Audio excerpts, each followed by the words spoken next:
Hello, and welcome to Talking Toddlers, where I share more than just tips and tricks on how to reduce tantrums or build your toddler's vocabulary. We're going to cover all of that, but here, our goal is to develop clarity, because in this modern world, it's truly overwhelming. This podcast is about empowering moms to know the difference between fact and fiction, to never give up, to tap into everyday activities so your child stays on track. He's not falling behind, he's thriving through your guidance. We know that true learning starts at home, so let's get started. Hello and welcome back. This week, I want to share 3 mistakes that can delay your toddler's speech development. And I want to assure you that speech language therapists, teachers, daycare providers, we all fall into this trap of using all of these or any one of these 3 mistakes that delay speech development.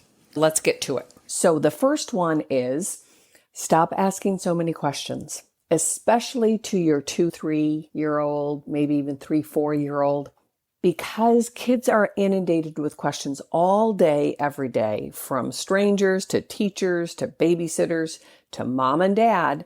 They really feel overwhelmed.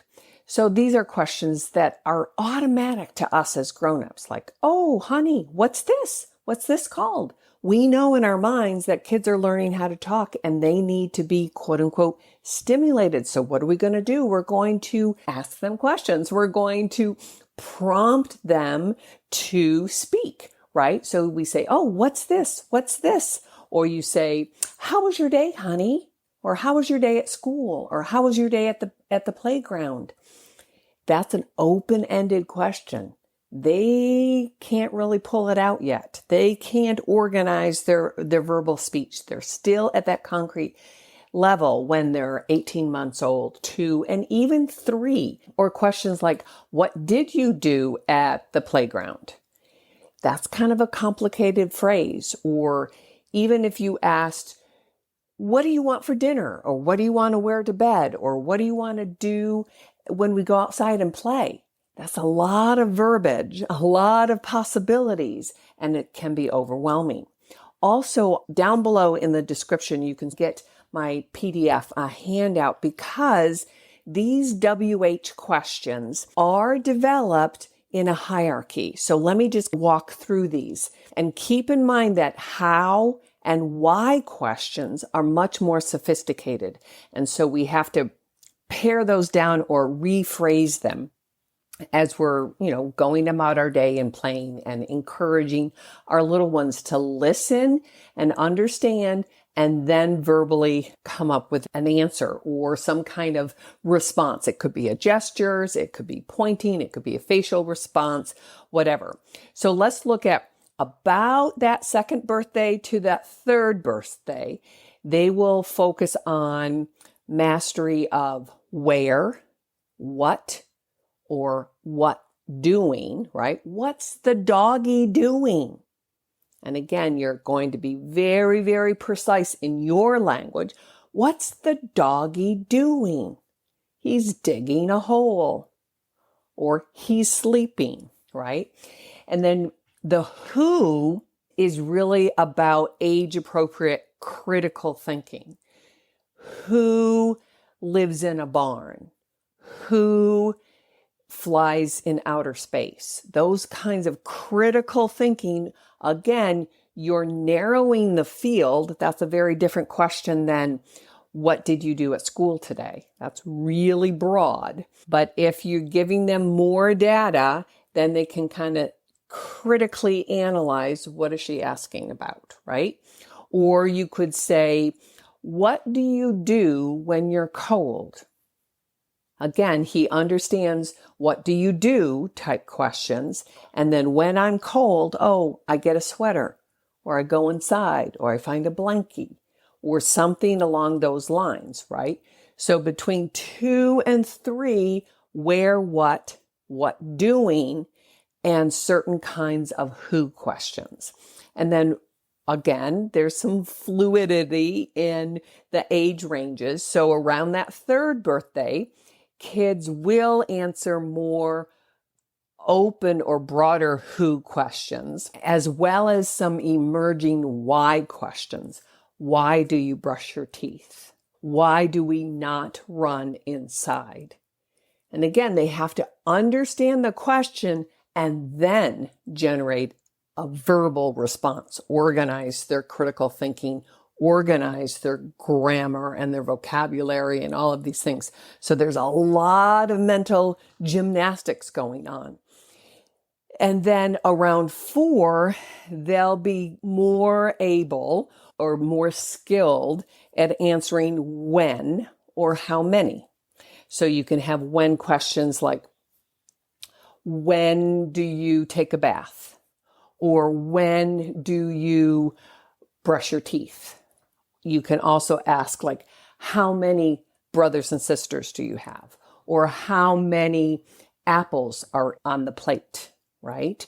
So it's understanding the question, what is she asking me, at the same time as organizing their response. If we inundate our 2-year-old or even 3-year-old with a lot of WH questions, that some could be really sophisticated and some are pretty concrete, but there's no rhyme or reason. Or you could ask the same question 3 different ways, but in their mind, that's 3 different questions, even though you're saying, what do you want for dinner? Hey, we're going to have dinner pretty soon. What do you want? So that's a whole different basket full of words that they have to process. So what a 2-year-old or 3-year-old do will begin to shut down because they can't physically, and listening for language and building these language processing skills is a physical task, right? We're building the network inside their auditory cortex. Both ears are wiring itself up to code the spoken language, their native language. And if there's rapid firing, they shut down, right? It's just too much data. It's an overload. Remember that if you get an old machine or old computer, right, and you're putting in commands and it just shuts down, it just spins, right? And that's what they do. So think about some other reasons that they might not be answering your questions. So 1, they may not have heard you, or they might not understand the question, right? They're thinking about school, they're thinking about a lot of different things, but they're not really understanding, what is she asking me exactly? Yes, I went to school, but I didn't know that you want to ask me something very specific about the play, right? Or they might, like I said, be processing your question and they simply need more time.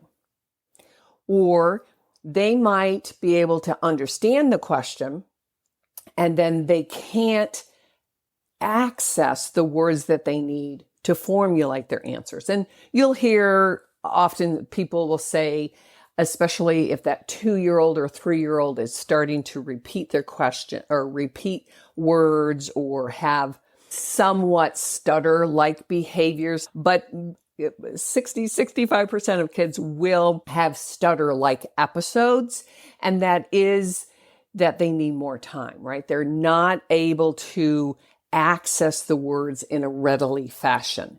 And we call that word retrieval. We all have it when we're tired or overwhelmed or busy, and the words that we're looking for, and they just don't come out quickly enough.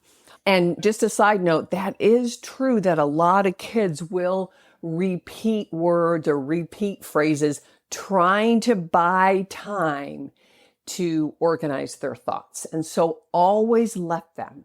And there are different types of stutter-like behavior or stuttering episodes that are more severe than others. So part word repetitions, if they say things like, but mom. So here he would be repeating just that initial sounds versus, but mom, but mom.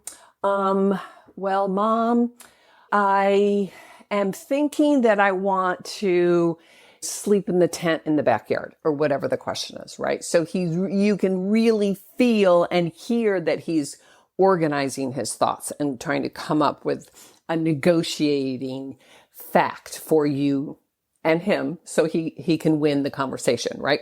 And then another reason that they might not be answering your questions, they just simply feel overwhelmed or tired or frustrated, and they don't want to answer the question.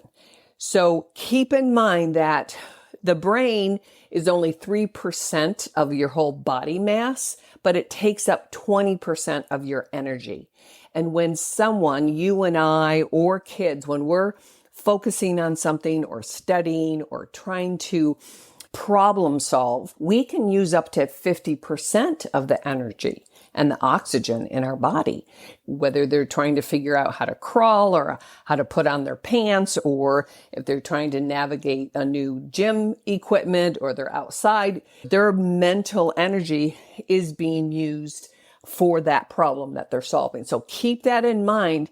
And sometimes, especially at the end of the day, they're simply tired and they don't really want to put in the effort. Just like you and me, we do this too. After a big long day, I come home and I don't want to talk. Yeah, I talk for a living, right? So keep that in mind. So number one is be careful and thoughtful and mindful of the questions you ask. And don't forget to look down in the descriptions below and you can see the printout that I generated for the hierarchy of the WH questions. All right. Number two would be baby talk. And what that means is something very different than what we refer to as parent ease, right? If we, as the grown-ups, the parents, the caretakers, if we're talking immaturely or using imprecise words, then they're not really coding the language clearly and well, right? And let me give you an example of how this is. If your child uses what we call gross approximations, right? If he says wawa for water or baba for bottle, he hasn't developed the motor skills to articulate that, right? To pull it all together. Water is a very complex word, especially any words with the R at the end of the word. That's going to be distorted. And that's typical for a 2-year-old and very typical for a lot of 3-year-olds. So we don't encourage that. We want your child to continually move upward into clear, articulate speech. We might think it's cute, and we often do, and we want to hold on to that sweetness and hold on to their special word formations. But the flip side to that is it can delay their auditory perception of good, clear speech. And we want them to move through words that are important to them. And then they get more practice. And that's what it is, right? And so we always, always, always want to be a good speech role model for them. And, my style of communication over the decades has gotten more and more precise. But the truth is, this was my speech style in high school.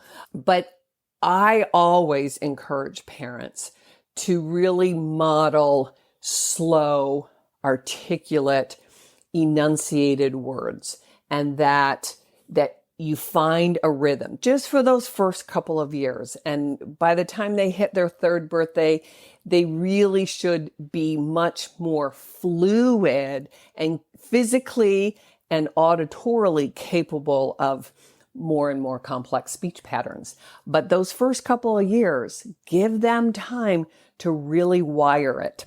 So nicknames for family members or pets or special toys or blankets, that's totally fine.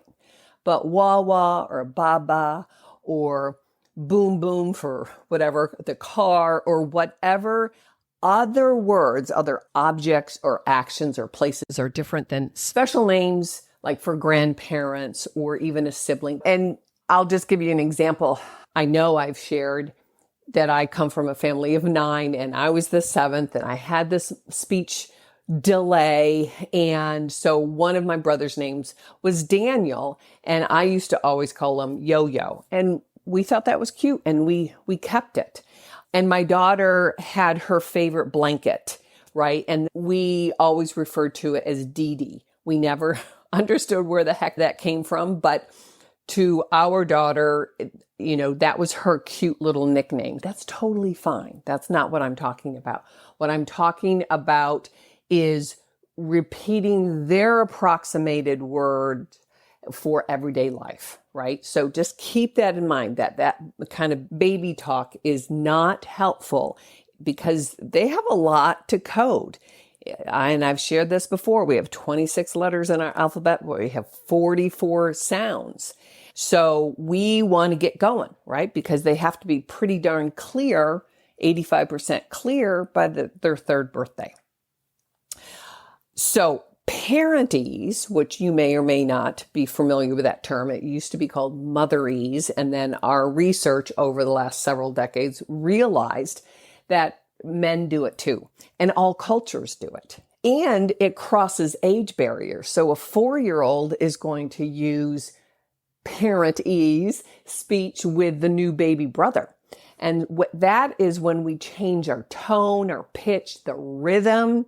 The intonation is that sing-songy stuff that you're all familiar with. That's appropriate too. But it usually fades away once they reach that first birthday. After that, we shouldn't really be using parentese. They should be at a level where they're exploding with language and they really, really need clear speech. Because they're moving now. They're upright, they're walking, give or take, and they're expanding their universe. And so we need to really give them hours upon hours of good, clear speech representation. And that's why the human voice is clearer and better for coding language than any screen. I'm just say that over and over again, each and every week, each and every opportunity I have.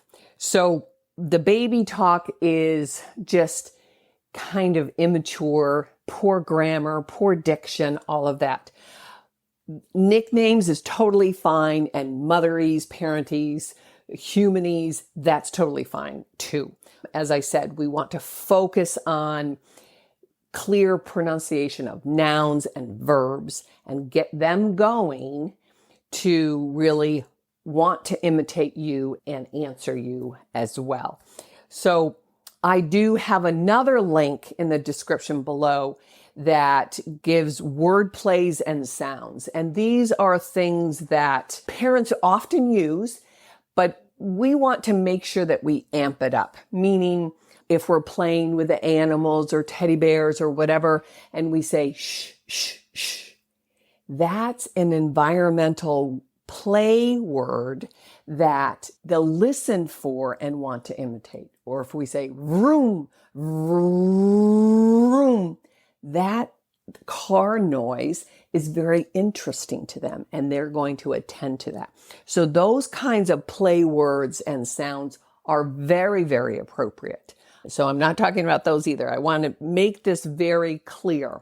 Those play words and play sounds are often the first sounds, the first quote unquote word that your baby and toddler will use. And so we build those gestures, right? Up until that first birthday, 14 months, 16 months. Remember, 16 gestures by 16 months. That's building their communication, their dyad, a give and a take, right? They're going to listen to your question or your suggestion, and they're going to respond gesturally or with an action. But then they can also use these cute, playful, interesting word plays and animal sounds and environmental sounds that are interesting to them and are much easier for them to say, right? Woof, woof is easier than saying doggy, doggy, woof, woof, or they pant when they're hot, right?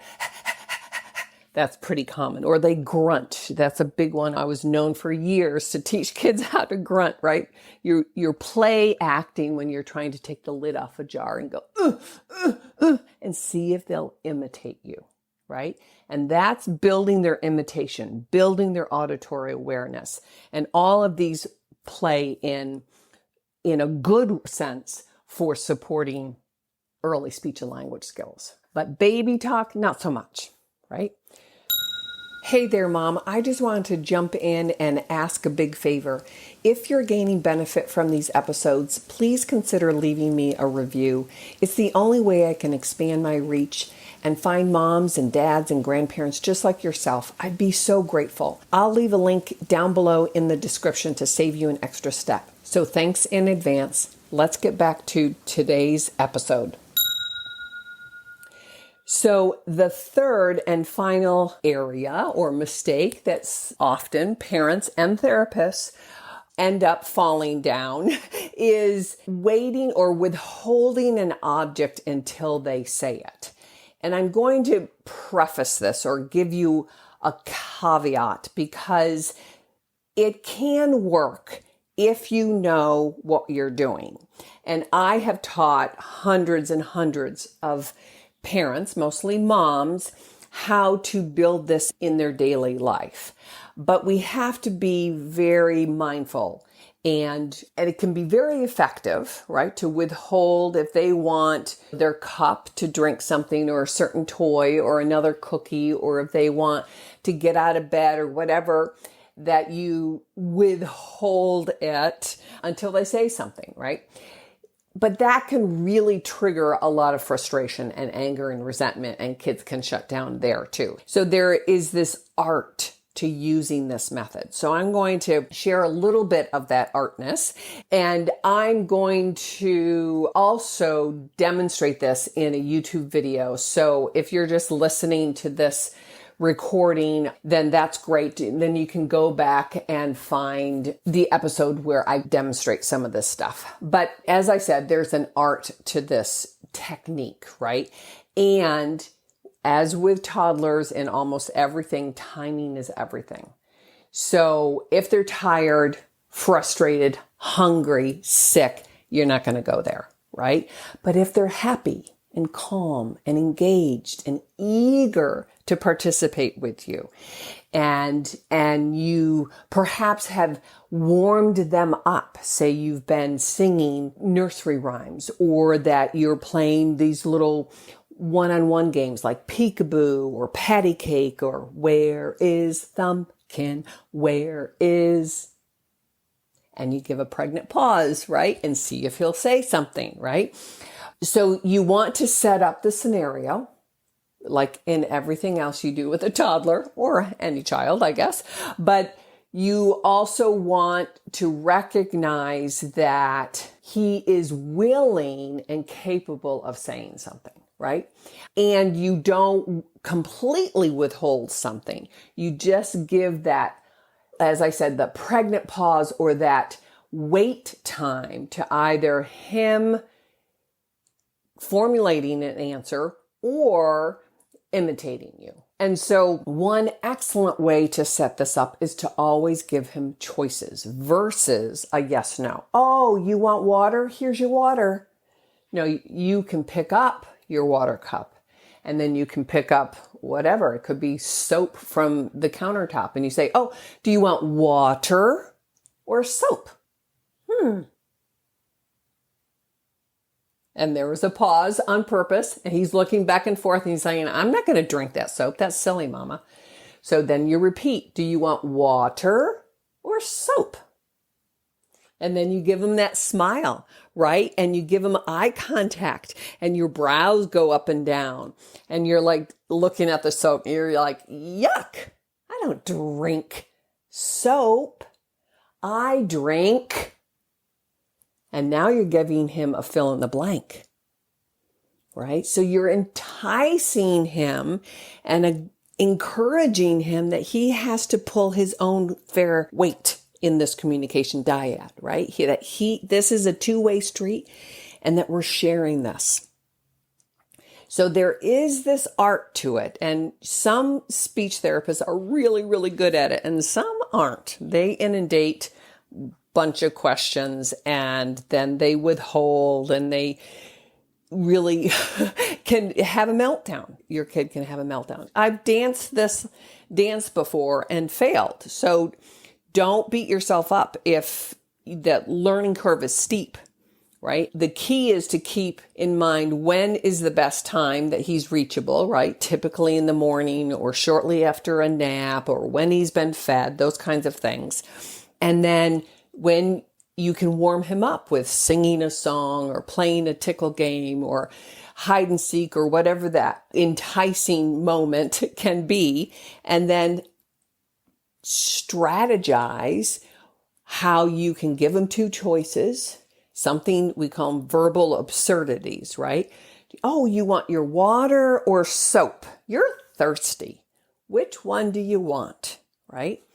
I also want to give you this side scenario, because I probably say this when my practice was up and running and I had full caseloads and I had kids coming and going. But I would notoriously run into families that are truly unaware that they're kind of spoiling the kids. And I use that in air quotes, right? But they've set up a home environment that's really, really lovely. It's comfortable. The child is protected. Their needs are met. And that's what we want under 1 year of age, right? We're just going to love them to pieces, right? I don't think you can ever, ever, ever spoil a baby, right? But as they're approaching that first birthday and as they're approaching that second birthday, we have to adjust how much we do for them and how much we really have set up their home environment to really not work all that hard. They're well fed, they're well loved, they're clean, they have good relationships with everyone. Everybody's hunky-dory. But the problem is that they then become somewhat complacent in their day-to-day. And not all kids. Some kids follow the lead and just hop on this whole speech and language bandwagon, right? But a lot of kids, typically boys, because there typically is a 4-to-1 ratio, and that number can go up and down depending on what site you're looking in. But moms are really good at getting their needs met, reading their body language, understanding their gestures, even understanding their approximated words that most of the time dads have difficulty deciphering, right?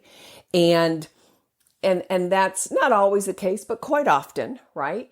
That mom and dad, mom and dads, you've built in this routine with your little one and everybody's happy, right? But you ask yourself, why isn't he talking as much as the other kids? Or why is this such a struggle for other people outside of our home to understand him? The real answer to the why question would be, why should he? Because he's happy. He's content. As I said, all of his needs are being met on a daily basis, right? And so in another episode in this summer, I think in 2 weeks, I really kind of dive deep into everyday quote unquote techniques that we can use with our toddlers to really build their speech and language, right? When we read our kids so well, we create this happy place and they don't really need to put into that effort. Remember I said that it takes up to 50% of your energy and oxygen in your body for your brain to kind of problem solve, right? And so if they're not necessarily a chatty Cathy, and if mom and dad aren't naturally a chatty Cathy, then it's really important that you get out of your comfort zone and you support your little guy through these first couple of years in helping them auditorily code their speech and language and then produce clear speech. And it really is this balancing act of how much do I talk throughout my day and give him these great speech models, and then how much do I let him figure it out, right? But these 3 mistakes, and as I said, parents do it, babysitters do it, speech and language therapists do it all the time, that we ask too many questions, that we will often kind of fall into this baby talk dialogue, and they just kind of keep repeating that. And that's different, as I said, than parentese or family nicknames, or even that word and sound play that we have, like vroom vroom and beep beep and moo, right? Those animal sounds, all of those. And then the third one really is withholding objects until they say it, because you can create a frustration. And kids, as you know, if you're sitting there now and you have a baby in your hand, pretty soon a 2-year-old, a 3-year-old can dig their heels in, and then it becomes a power struggle. And as I've shared for decades, that the two main areas that kids really do have control over, that make us as the grown-ups feel powerless, is eating and talking. Well, and then there's that third one that some kids can really hold on to, with no pun intended, but that's going to the bathroom and pooping. So, but eating and talking really are the two areas that they can manage or control on their own. They can pick or choose when, if, and how. So keep that in mind. In a couple of weeks, I have an episode coming out where I'm really talking about some really good everyday techniques that will help entice. But for now, just listen to yourself, watch yourself, and be mindful of, how many questions am I asking? What kind of word approximations am I using to reinforce their poor or their delayed, immature speech patterns? And then just be mindful of, how can I develop the art into withholding and enticing them, that in the end, they're going to get a lot more in this environment, in this world, and enjoy themselves if their verbal language really improves. Okay? You've got this. Don't forget to subscribe, and please consider writing a review. It will really, really help me expand my reach and reach more moms and dads and grandparents just like you. Our kids are counting on us. So have a great week. God bless, and I'll see you next time. Bye.